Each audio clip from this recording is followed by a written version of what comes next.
Assalomu alaykum, hurmatli obunachilar. Sizlar bilan navbatdagi kun savolini birinchi masalasini ko'rib o'tadigan bo'lsak, ABCD trapetsiya asoslari 6 va 12 ga teng.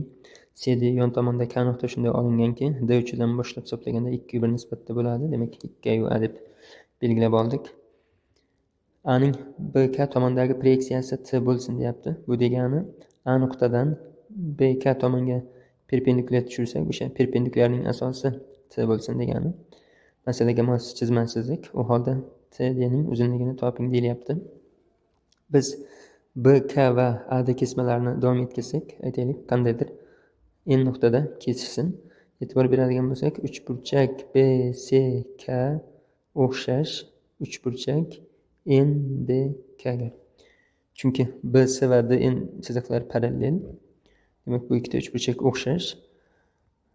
DKni KCga nisbati 2:1 bo'lganligi uchun asoslar nisbati ham 2:1 bo'lishi kerak. Demak, bundan kelib chiqadi DN kesma 12 ga teng. Endi uchburchak ATN ga qaraydigan bo'lsak, uchburchak ATN to'g'ri burchakli. To'g'ri burchakli. ATN uchburchak to'g'ri burchakli bo'ladigan bo'lsa, TD kesmaga qaraydigan bo'lsak, TD kesma AN tomonini teng 2 ga bo'lyapti. Demak, TD kesma mediana bo'ladi. To'g'ri burchakli uchburchakda gipotenuzaga tushgan mediana gipotenuzaning yarmiga teng edi. Demak, TD barobar AN taqsim 2. ANimizda 24 deydigan bo'lsak, 2 ga bo'lsak, TD kesmaning 12 ekanligi kelib chiqadi. Demak, C javob. Kun savolimizning ikkinchi masalasiga e'tibor qaratadigan bo'lsak, ABCD trapetsiyada asoslar 5 va 16, diagonallar 9 va 15 bo'lsa, diagonallar orasidagi burchak so'ralyapti. Ya'ni diagonallar kesishgan nuqtani O deb belgilaydigan bo'lsak, burchak AOD so'ralyapti demak. BD diagonalni parallel ravishda ko'chiradigan bo'lsak, ya'ni CN kesmaga o'tkazishimiz mumkin.